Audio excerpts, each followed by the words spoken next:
is a first down. Pirates. You can paint this one purple.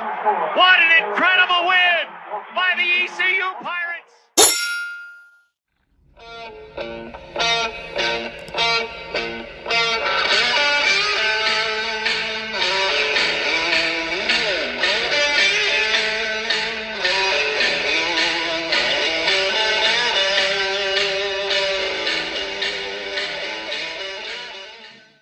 Welcome into Blackbeard's Alley, a Pirate football podcast presented by L&K Custom Homes. Appreciate the loyal support of former East Carolina defensive back Kevin Walker from the 1983 team. But right now, we're getting you ready for East Carolina and Coastal Carolina. The Pirates and Shots will do battle on Saturday night, 7:30 on ESPN Plus at Brooks Stadium down in Conway. And now to preview it, we are joined by the sideline reporter and the play-by-play voice of the baseball Chanticleers, and that is Joe Katz. Joe, welcome back. What's up, brother? I hope all is well up there in Greenville. Looking forward to welcoming in the Pirates back to Conway this upcoming weekend. It should be a fun matchup. No doubt the atmosphere will be hype coming off a win, obviously, this past weekend. Granted, FCS school in town, but we put in 22,000 fans against an FCS school that we hadn't played in 10 years. So I would expect this sort of non-regional rivalry. We're getting accustomed to seeing each other and talking with each other the way we did multiple times throughout the course of the spring. And now we get a chance to reunite on the football field for the first time since you whipped us up at the Birmingham Bowl a few years ago. Yeah, if this atmosphere is anything like the baseball regional back a little over 3 months ago, it will be tremendous. And I definitely think it will be. Like you mentioned, that Birmingham Bowl matchup between the Pirates and Chanticleers, that's the only time these programs have met. So the first regular season matchup. And, along those lines of the atmosphere, what can you tell us on the ticket sales front? I know ECU was allotted 1,200 initially. They requested 300 more, and so they sold 1,500, and then obviously getting some through other sources. I know it's not announced as a sellout yet, but how close are we? Yeah, I would expect us to be sold out by the time we, put foot to football this upcoming Saturday night. As you well know, you travel fairly well, and considering you're only having to come down a couple of hours, drive time, I would expect you to potentially fill up some of that, allotment through the secondary market for those tickets that are available. And I know there's a lot of excitement around our program. It's a crazy time in college football for us, group of 5, group of 6 programs. And, I won't say that we're struggling to find our way, but we've added a few pieces to the staff this year. We hired a general manager moving into the season to kind of deal with the business aspect of college football these days. Our head coach, Tim Beck, obviously comes from NC State, among other stops along his way during his coaching career. But, first time head coach at the college level, and spent his last stint up at NC State as the offensive coordinator, moving into year 3 now, and really trying to navigate everything from the transfer portal to the NIL, and trying to find an identity. Our program was on the rise, no question, pre-COVID, and then during and in the immediate aftermath of COVID. And then once Jamie Chadwell left, obviously the makeup of college football changed in a big way. And I think it caught Coach Beck a bit by surprise, because he is an X's and O's kind of old school football type of guy, and not necessarily the boardroom CEO that some head coaches have to be at the group of 6 level. And our administration, backing the football program as they do with our other big 3 sports, and baseball and basketball, of course, went out, got the general manager, and took some of that pressure and some of that off the field sort of stuff off a coach. But as you will very know, ECU's got a bit of a different makeup in terms of just the history, the tradition, the fact that East Carolina football has been around for a long, long time.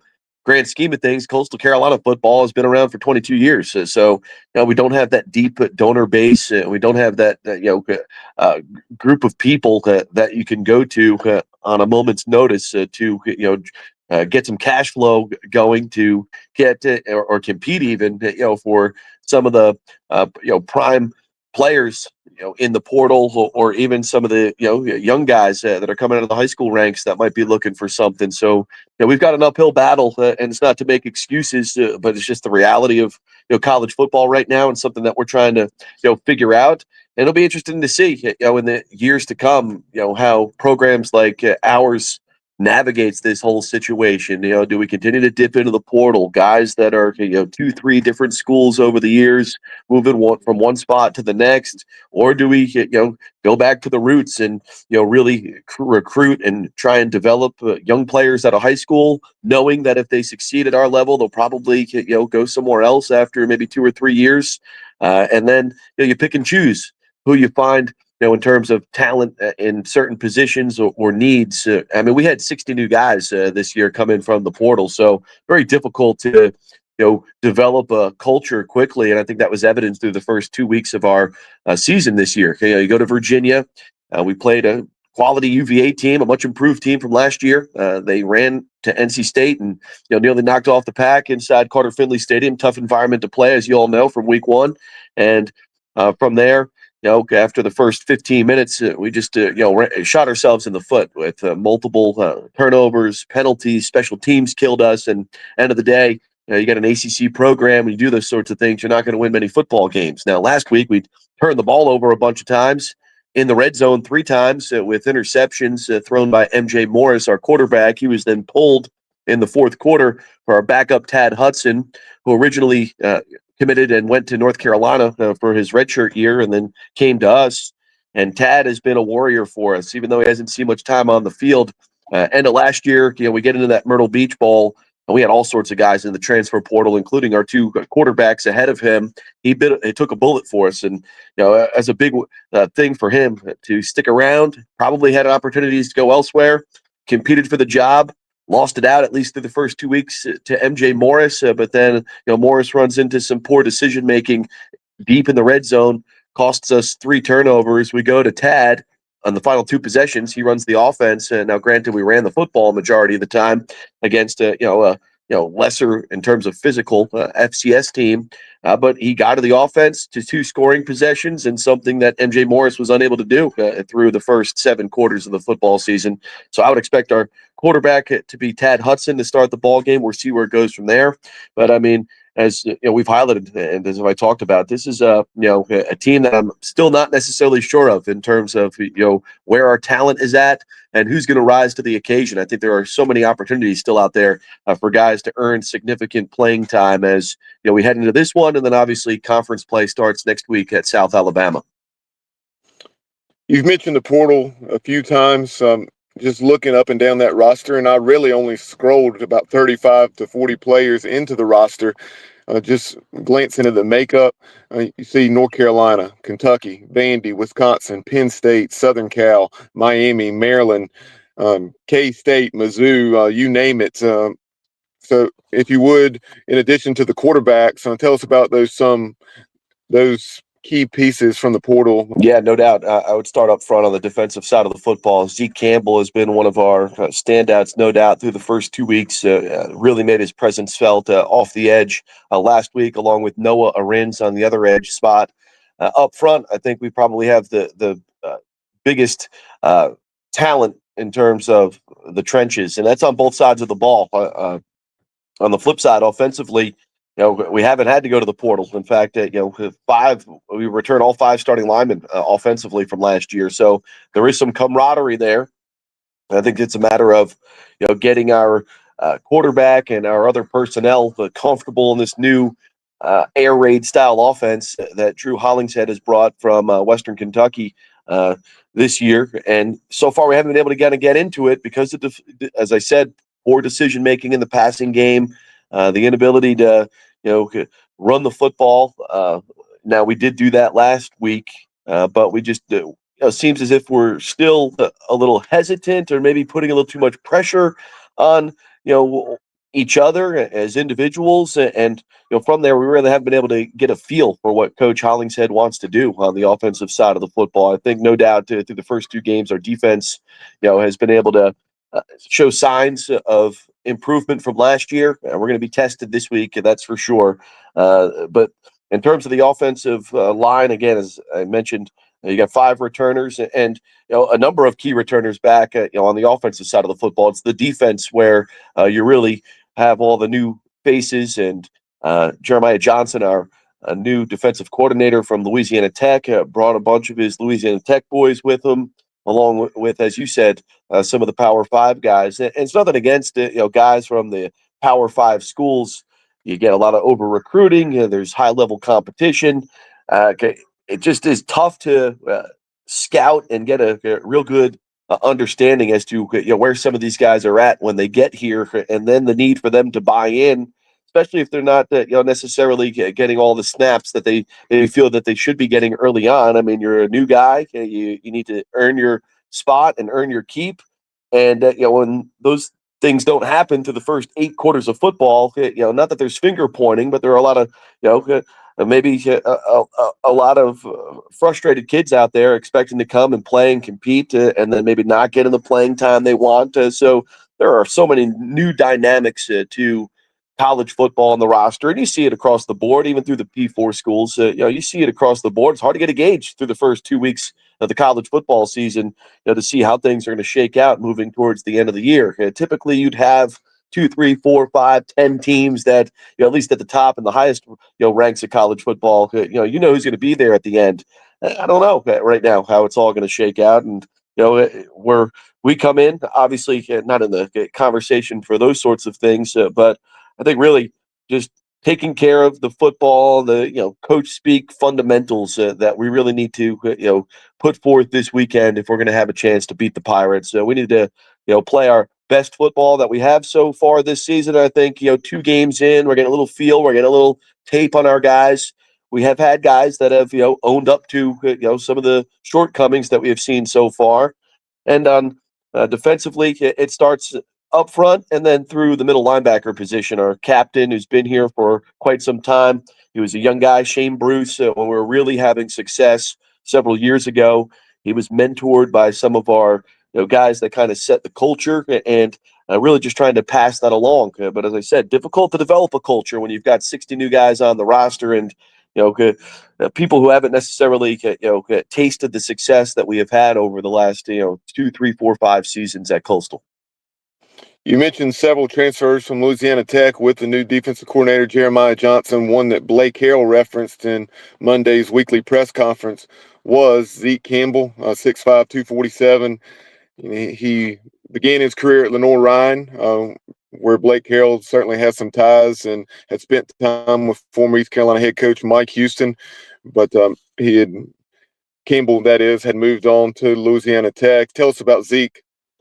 Dude's a monster. I mean, you just laid out, his measurements there, and he plays hard. He's quick. He's a matchup nightmare, and so far he's been our best defensive player, on the football field over the course of 2 games. And I would expect him to be a force to be reckoned with, through the year, so long as he remains healthy. And obviously, that's one of the things that Coach really tried to do this season was deepen the bench, raise the floor, as he says. Over the last several years, we've had standouts in our ones, and then through certain positions, our ones and twos, talented enough to compete in our conference and compete in our non-conference slate. Injuries occur. We know it's a tough sport, but in the first 2 years, I think Coach Beck learned that we need to go 2, 3, 4 deep throughout the course of the season if you're going to want to be able to sustain any sort of momentum with an opportunity to compete for a conference championship. So this year, as you mentioned, all those different players from all those bigger schools, coming down to Coastal, to compete for those ones, twos, and threes. And then it's about managing the personnel, as I hinted at a little while ago. But in terms of what Zeke Campbell can do, I would expect you to hear his name in the backfield and pressure in that quarterback a ton of yours this upcoming weekend. So far, a standout kid. Has been able to really make an impact for us defensively. He, along with Shane Bruce, I think are again the 2 of the key components to what Jeremiah Johnson wants to do on the defensive side of the football. Yeah, Jeremiah Johnson last year led Louisiana Tech to the number 12 defense in the nation. Just tremendous. I had the opportunity to watch them play some, and Blake Harrell said on Monday that their unique scheme has certainly kept John David Baker and had John David Baker prepping for the Chanticleers throughout the summer, probably more so than a lot of the defenses ECU will face. Yeah, I mean, you've got that. What is it, like a 5, 3, whatever it might be, that they run, and it does create difficult passing lanes. And I think with that said, you rely heavily, as we hinted at, the defensive line to apply that pressure, clog up them holes in the run game, allow some of those linebackers and defensive backs to run freely, get into coverage, and force the envelope, and hoping that with some blitz packages that you're able to apply pressure that you haven't seen before. And as you said, it's tough to prepare for because you don't necessarily see it every day. And that so far, I mean, and I get it, it was a 48-7 blowout by Virginia at the end of the day. Yeah, but through those first 3-4 possessions, Chandler Morris, who threw the rock fairly well last weekend against the Pack, and then opened it up against us later on, in large part of my eyes, because our offense just could not move the football and our defense was on the field for the entire game. That there were a few times early where we had him rattled and we had some opportunities to force a turnover. Ball goes through the hands of our defensive back. We get a roughing the passer penalty that extends a drive. So early on, we stuck it to Chandler Morris a few times, and you could see he was a little hesitant until he got real comfortable. And that's because their running game got going. And a large part of that was because our defense was, tiring as the game wore on. But going back to Zeke, as you said, started out at, Lenore Ryan. And that's one of those things, as we're talking here today and just looking at college football. So you pluck guys from the P5 schools, it doesn't work out for one reason or the other.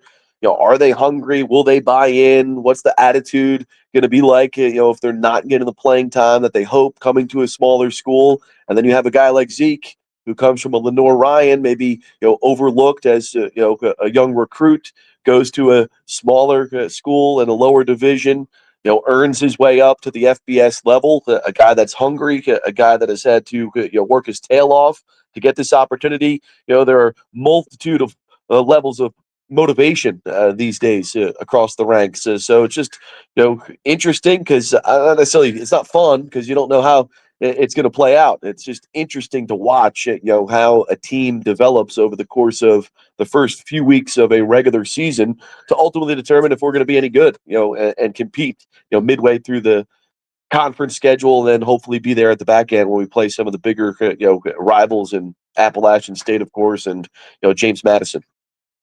Shifting back to the offensive side, you talk about how the Shots are trying to find themselves there under the new offensive coordinator, and with that being the case, clearly a new quarterback, or we think so, with Tad Hudson after what he did late in that game against Charleston Southern.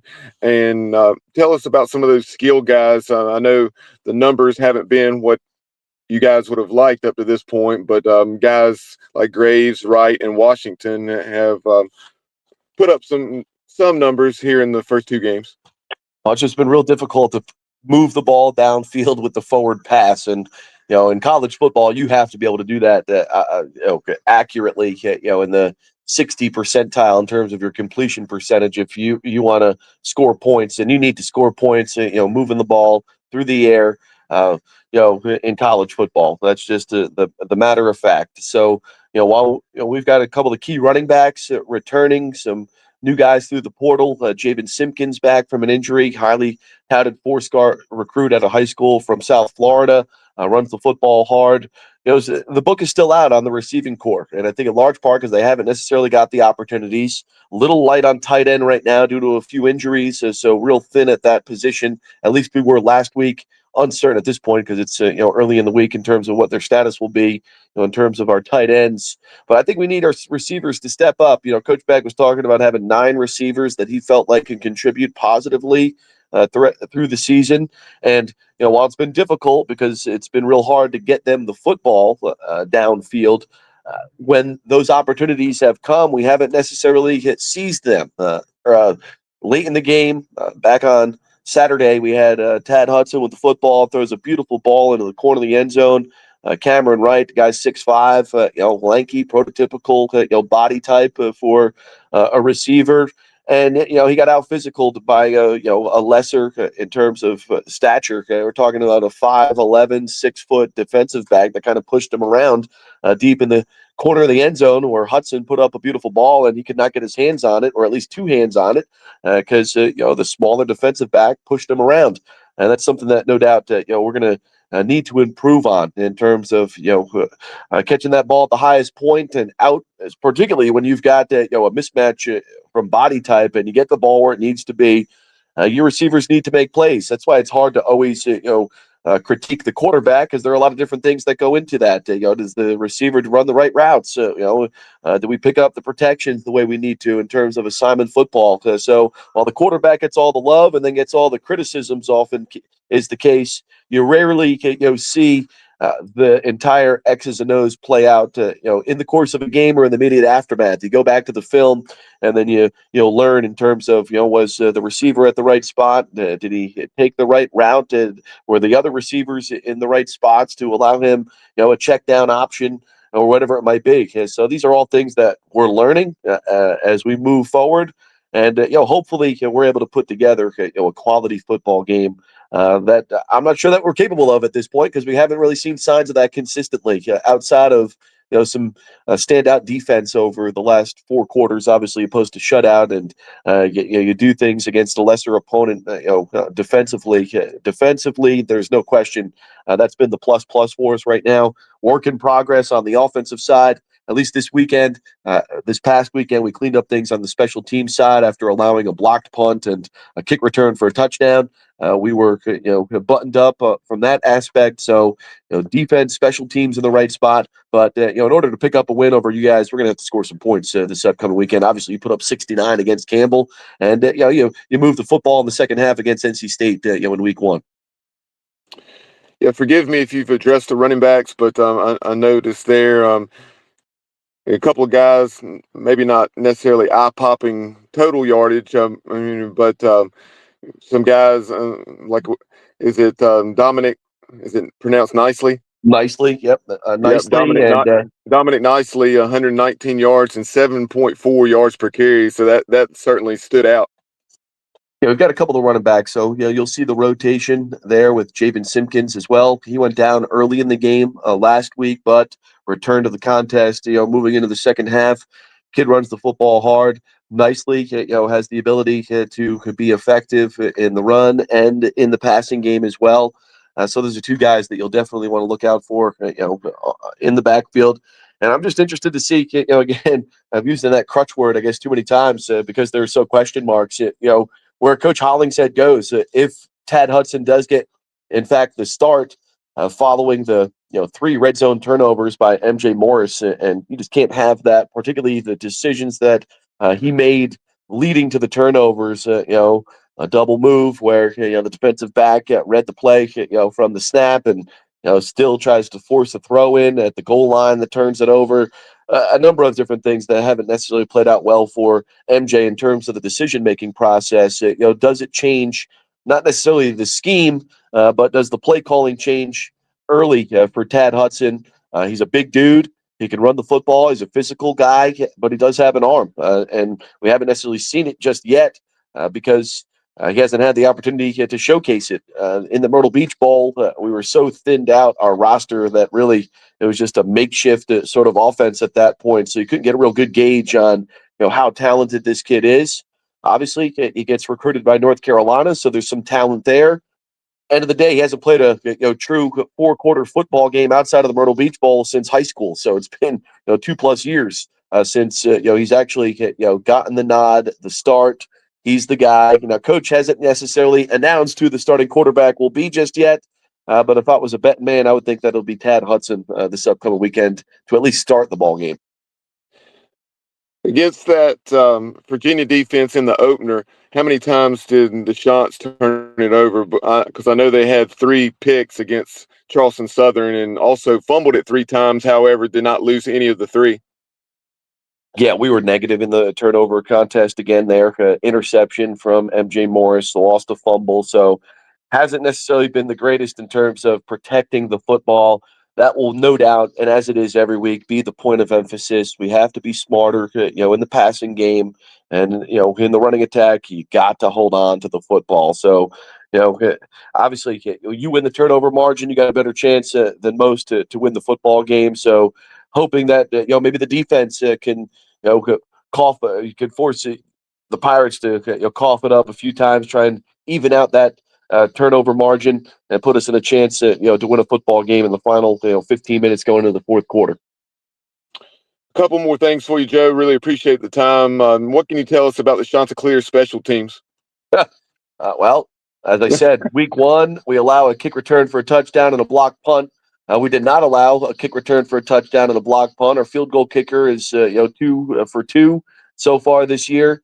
He knocked one through in the Virginia game, but there was a penalty for the Cavaliers that allowed us to get the football inside the 15-yard line. We took the penalty. We end up fumbling the football on a high snap that sputtered that drive. So new kicker, though, our former kicker who leads the program and most consecutive point afters made and holds a number of different records. Cade Hensley, he transferred to West Virginia for his final year moving into the season. So some new faces back there. Umafunde is the punter, an Australian kid. As I don't know what the thing is with Australian punters these days in the college football ranks, but he had a great game. Unfortunately, when the punter has a good game, that means your offense isn't doing much. But he laced one, I want to say 70-plus yards this past week. So we were able to clean some things up in the special teams game, and we're going to have to be able to remain that way if we're going to be competitive this week and moving through the rest of the season.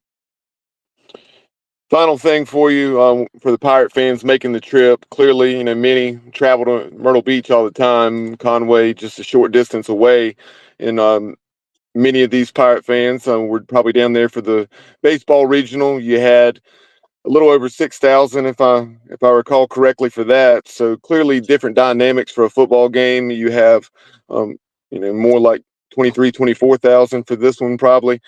So where would you suggest as far as public parking? Where should ECU fans go in that regard? And then also, anything of interest that makes a Coastal Carolina football game day unique that you would encourage ECU fans to check out?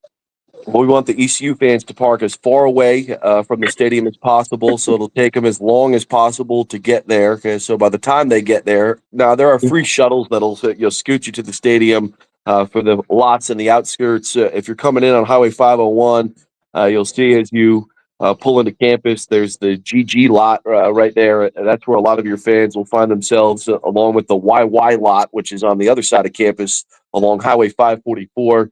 Great tailgate in terms of just a lot of open space and a lot of parking lot and pavement for you to hang out and pop your tents. And now, one of the things that I enjoy along with your campus is that it's on campus. You're able to walk. There'll be pockets of tailgaters around. It's not like one of these big NFL stadiums where it's the stadium and then the parking lot around.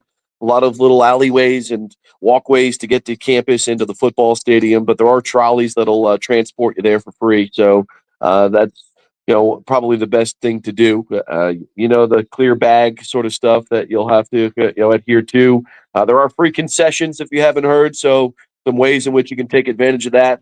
You will have to download the Coastal Carolina Sports app to take advantage of those concessions. 4 per person per trip to the concession stand, but you can make as many trips as you want throughout the course of the game.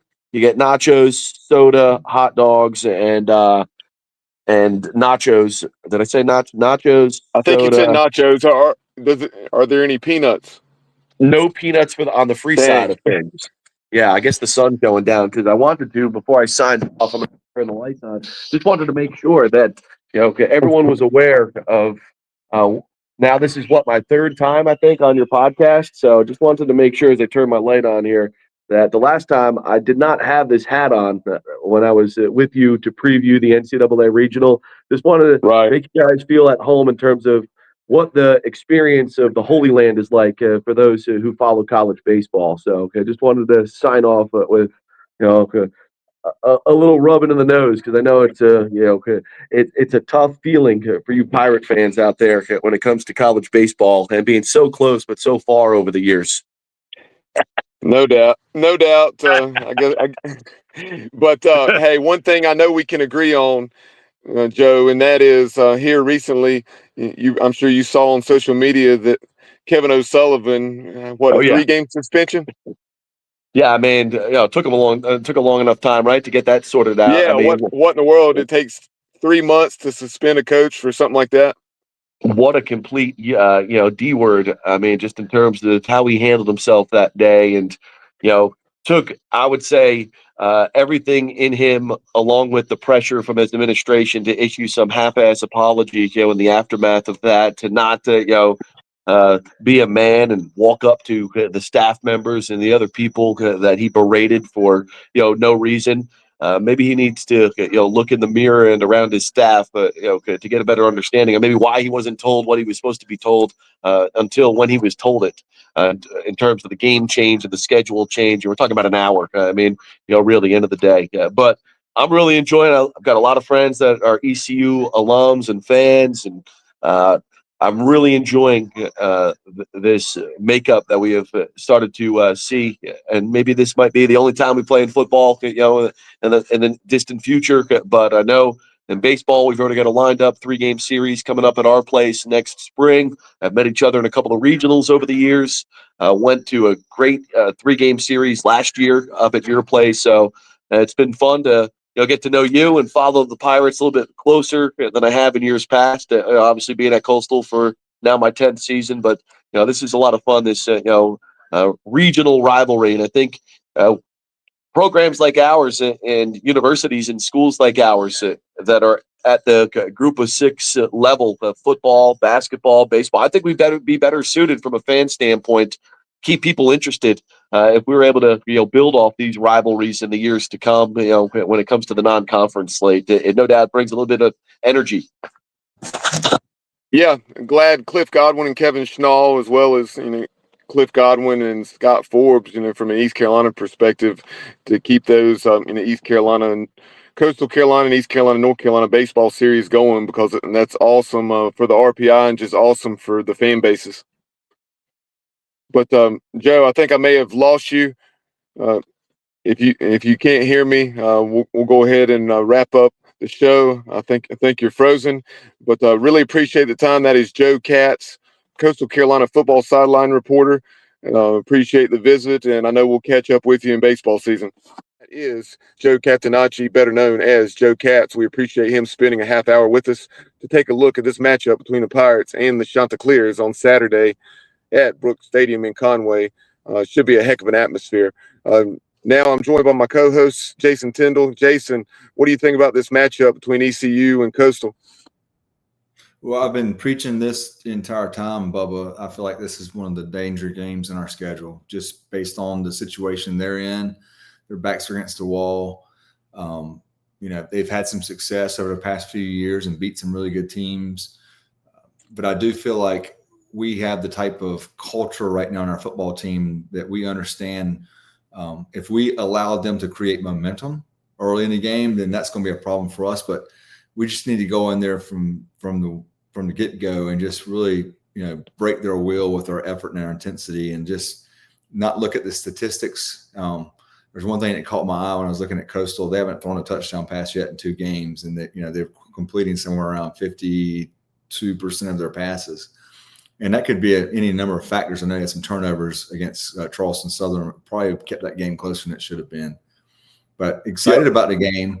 I'm also a little bit nervous about it. I just hope our team is preparing as if it's the next game, which is the most important game.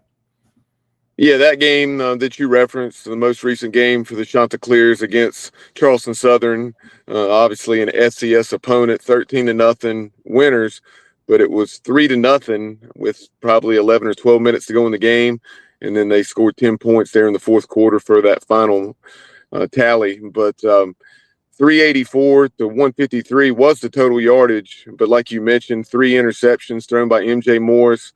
And then the shots were fortunate. They fumbled 3 times and did not lose one of them. And I think they had turned it over at least twice against UVA. So The Pirates, I guess, have forced 3 turnovers thus far this year. If ECU can continue to play the way it's played defensively against the offense that I think probably will present more challenges than the numbers would lead you to believe, because they have some talent. They're just trying to figure things out under their first-year offensive coordinator who came over from Western Kentucky, Drew Hollingshead. And he's, of course, had a very successful track record there at WKU, coaching Caden Veltkamp, who's now in our conference down at FAU. Yeah, and to piggyback on what you're talking about, Bubba, really what it comes down to is up front. Can we immediately, as we begin the game, can we dominate the front on offense and defense? And can we get after the quarterback and create those situations where, whether it's Hudson or other gentlemen who started the year out for them, had trouble with the turnovers, can we get them off schedule quick and make them make bad decisions, get a couple of turnovers for us? But, we're East Carolina fans, right? We've all seen this song and dance before. We go into a game expecting to win as fans and then not play as well.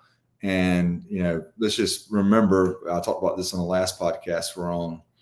Our last show together was the Charleston Southern scare we had in Dowdy-Ficklin Stadium ourselves. So we're not too good for this game. We need to go in there and play like we've played the last 2 games, outside the slow start from NC State, and just really attack, and just have that relentless mentality and get after them, whether it's on defense or offense or in special teams. Yeah, well said. And that's something you and I were discussing today off the air. And just in a game like this, a team that's really struggling, but they're going to be highly motivated at home to right the ship.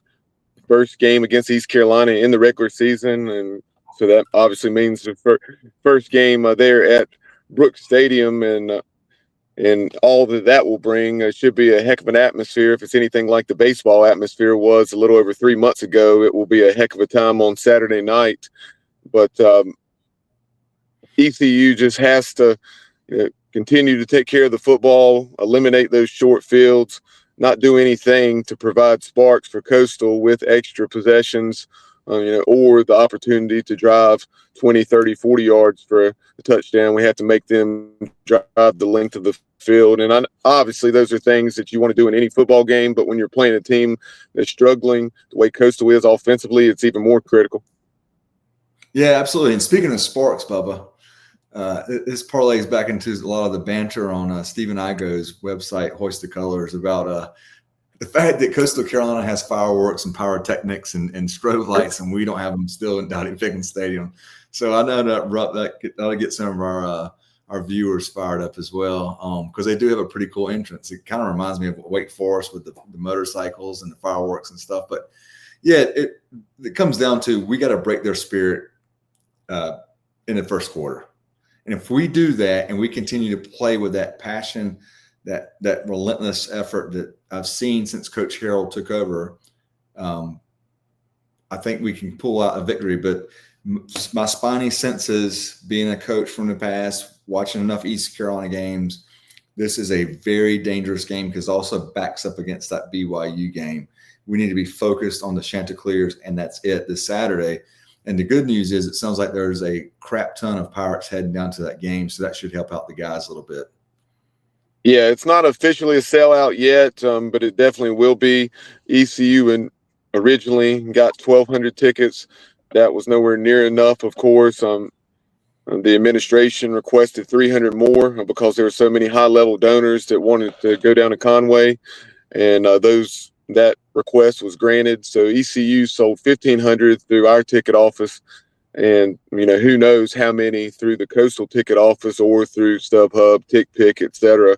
So I definitely expect to see at least 3,000 to 4,000 Pirates down there, if not more. We shall see. But really, as you look at this, I think, and I really almost would say no, that we're the better football team. But they're talented enough. They're in front of their home crowd. That it's definitely a scary game if we don't take care of our business. And a little bit more about the roster. Our viewers obviously heard this a little bit earlier in our conversation with Joe Katz, but I scrolled 35 to 40 players deep in their roster, and I already came across at least 15 or 20 guys from the portal. He said they had something like 60 guys from the transfer portal, and that's not even including anybody that they may have brought in from the high school ranks or JUCO, and just remarkable. You see Maryland, Penn State, Southern Cal, Kansas State, you name it, up and down their roster. Yes, the Pirates brought in a lot of portal pieces, but nowhere near what Coastal did. Yeah, and it's just the fluidity of college football now, and just the world we live in. And that's why when I look at these rosters now, even like Campbell's roster, I was telling my buddies here in town, I was like, guys, they've got some dudes. They've got guys who signed, out of high school, big time programs, the Power 5 or Power 4, whatever the heck ESPN wants to call them. They've got plenty of those guys. So we've got to have our A game, and we did that against Campbell. I think we just kind of broke their spirit early on. But, yeah, this game makes me super nervous. I'm not going to blow any smoke about it. This is the kind of game. It reminds me of those years we would roll down a Tulane and play them in the Superdome and be a far superior team with a lot better year going on, a lot better record, and just kind of play flat. And at least now it's an outdoor stadium, close confinement to the field. The fans are kind of right on top of you. Should be a lot of Pirates. Should be a lot of Chanticleers. Should be a great atmosphere of the tailgating. So I feel like the players will come out with, as Coach Harrell says, the juice and get after them. But if we don't, or if we turn the ball over a couple of times, it could be a very nerve-wracking night for all of us. Now that you've seen East Carolina play 2 games, what are some things, be it from a schematical standpoint, personnel standpoint, or otherwise, that you would like to see? Perhaps the running back rotation or things of that nature. I think JDB just has made it pretty clear he likes to have three guys he can count on, and maybe 4 if when it comes down to it. Somebody's going to get banged up at some point during the year. It's just the way football is with the running back position. But what I'm looking for more than anything else is, can we run the ball at all between the tackles, and how do we call the game off of what that looks like? How do we use play action pass, jet sweeps, quick screens, some RPOs to help those offensive linemen continue to get their sea legs underneath them? And I want to see how much we improve from the Campbell game up front to this game. Obviously, a better team, more talent across the board, and from if we can start running the football a little bit more efficiently, it just opens up everything else in the playbook. It really does, and allows Anthony Smith to get vertical. You got to start walking people down in the box. It starts changing their brackets for their coverage. It makes our offensive staff's decisions on play calling a lot easier. Yeah, along those lines of the ground attack, it was refreshing to hear what Blake Harrell said after the game on Saturday, and then also today, that being that yes, you look at the stat sheet and we ran for 172 yards, but don't be deceived. We still have a long way to go there. And a couple of the things that he noted that has to improve was our first steps on the offensive line, and then also our head and hand placement has not been what it needs to be. And he also said there were times where there was something there and maybe the running back made the wrong cut.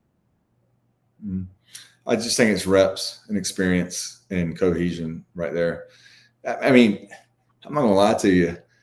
It's nice to me to watch us address the line of scrimmage with 5 offensive linemen who look like all the teams we've been playing over the years. Offensive linemen, we got some big dudes up front, and I think it's just getting them to gel. Once they start gelling and if they stay healthy, which is the other big piece, continue to mature, continue to gel, continue to work on, like you said, the fundamentals, the pad level, hand placement, your first steps, making sure you're doing what you're supposed to, and how you're coached by Coach Maddox and his staff that works with the offensive line. But once that running game starts, it's going to be it's going to be exciting to watch the Pirates on offense.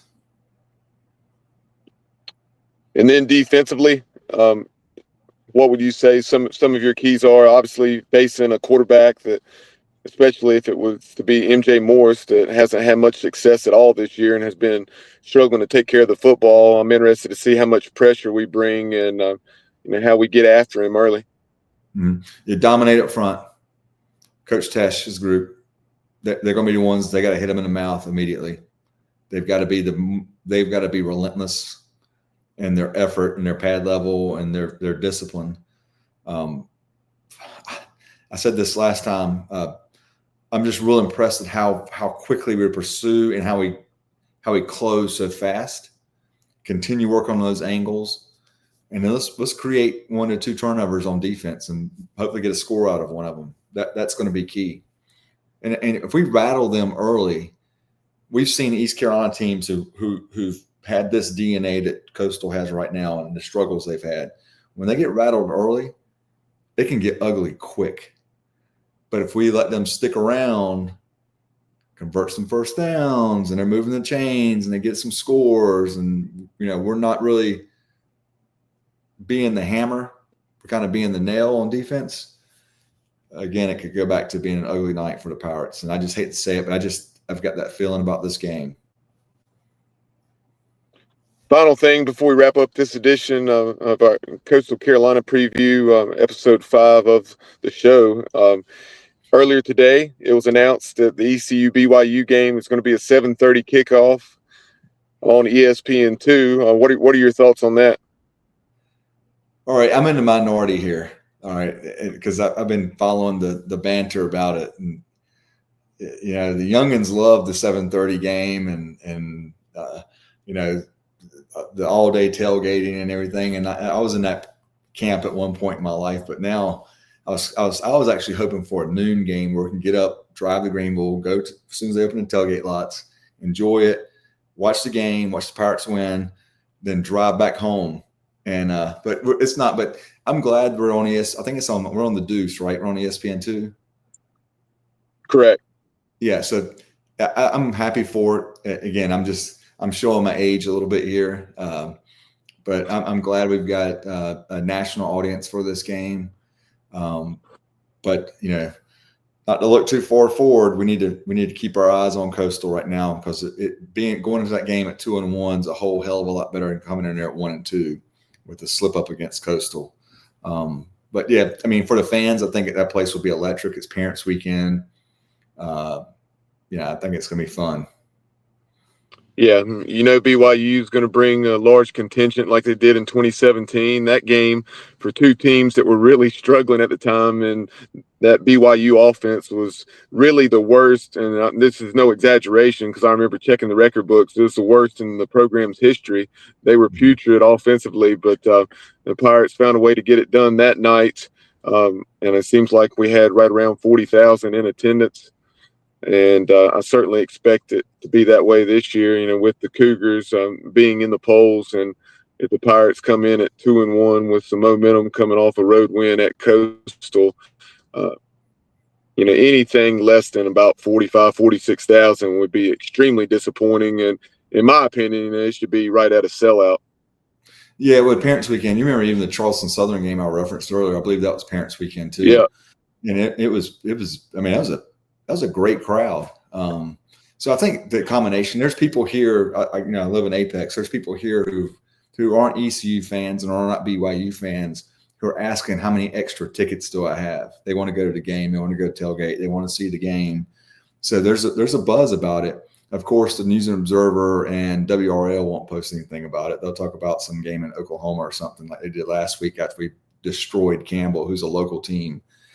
There wasn't a single snippet about it, but neither here nor there. That's just my sauce on the local Raleigh media and how they don't cover East Carolina unless it's something bad. Yeah, I wish I could provide you with some of the commentary that my dad, who you obviously know, from a few years ago up at Navy, that the commentary he's had over the years, whether it's the Winston-Salem Journal, Raleigh News and Observer, you name it, people trying to ignore the successful seasons and big-time wins that East Carolina had. Yeah, we beat a team 56-3, and I went to try to find it today because I was going to pull it up and show it to you. They had a write up about like I can't even remember. It's like it wasn't even it was Oklahoma State and Oregon. I think is what it was. What's that have to do with North Carolina? It just drives me crazy, and that's we could have a whole podcast about that. I'm a local from here, but I flip right past those radio stations. I flip by all that crap, and I barely look at WRL online. I barely look at News and Observer because they'll put 3 articles about Bill Belichick's 24-year-old girlfriend and nothing about East Carolina. Well, that's the thing. Like, sure, NC State, North Carolina, and Duke, with them being right there, they should get their share of the coverage. But at the same time, as many East Carolina people as there are in that market, it's just, in my opinion, it's not good business to not provide fair coverage to the Pirates. But and we'll leave it at that. But when we were leaving town this past Saturday, car after car after car were throwing up the hook or the skull or crossbones, their flags, car after car heading out of the Raleigh area, heading down to Greenville. Yep. But we don't get a lick of coverage. It makes me sick. Honestly, that makes me more fired up than the people get fired up about us not having fireworks in our stadiums. Now, we do have cheerleaders holding smoke bombs, which is pretty middle school. I'll just say that too. That's got to be changed. No doubt. And that's one of the things that's frustrated me down through the years. There have been some occasions where we've gotten everything synchronized and choreographed right as far as our entrance, but there have been far too many times where it's been very high schoolish and amateur operation. And that's not to take a shot at anybody. I mean, I'm talking about going back 25, 30 years. Like, and me and my dad would just kind of look at each other and shake our head and say, "Are you kidding me?" But yeah. I agree with you. And when I was mentioning the people who wanted to tag along who aren't ECU fans, when they go to a game, it gets mentioned. That gets mentioned, and our fans who think it doesn't matter, it does. It's like there's high schools here in Raleigh who have pyrotechnics and fireworks and strobe lights. How can we not get that at East Carolina? I don't care about it, but it's just become a point now. It's like, are we trying to be a middle school? Or are we trying to be do we want to be a part of the power conferences and act like one? It's one or the other. It's not a chicken and egg. It's an egg and an egg. Which egg are we going to be? The only time that I really recall that down through the years is you think back to some of those big time Thursday night games, like against Virginia Tech and some of those, it seems like I recall that. But for the most part, yes, it's lacking in that department. But I will close with a positive note regarding our marketing. Kudos to the administration for finding a way to get it done with recognizing our former players on the back of Town Bank Tower. I know you've seen it, be it on social media and then clearly on Saturday. It looks tremendous, and I look forward to more guys and teams and coaches continuing to be recognized. And there's still space for about 4 more banners, even though not quite the size of the 2 current ones. But it's great to see guys like Robert Jones, Jeff Blake, Chris Johnson, etc., be recognized. Yeah, it cleans up. It creates what we call a modern look in our stadium. And I'm happy that they did that because honestly, I think it does show that John Gilbert and those guys are listening and they're aware. I just think that there is some legitimate validity to us digging out of the hole that he who should not be named created, and some other names. And so I think John's done a great job with that. And now we need to start taking the lipstick and making the pig look a whole lot better. And they've done that with these banners, and I'm excited. It was good to see that. It felt like a Division I football stadium when you're looking at it, a modern stadium. You're talking about that guy that would always talk about the Pirate family, but Yeah, glad that's a thing of our past. But that will do it for this edition of the show. Be sure to join us for our recap of the East Carolina Coastal Carolina game. There you see on the screen, the Pirates and Chants will do battle 7:30 on Saturday night. You can watch it on ESPN Plus if you can't make it down to Conway. And Jason and I will take a look back at it probably on Sunday, sometime Sunday afternoon. So be on the lookout. Make sure you subscribe to our YouTube channel. Click that notification bell. And then that way you'll be alerted as soon as we go live or upload any new content, like a recap show, and then also our sights and sounds from wherever the Pirates are playing. But be sure to follow us on social media. On X, we can be found at Blackbeard Alley, on Instagram at Blackbeard's Alley. And like I said, subscribe to our YouTube channel. And then also, if you use Spotify, you can find our shows and content there as well. But that will do it for us. We'll talk to you on our recap show. Go Pirates.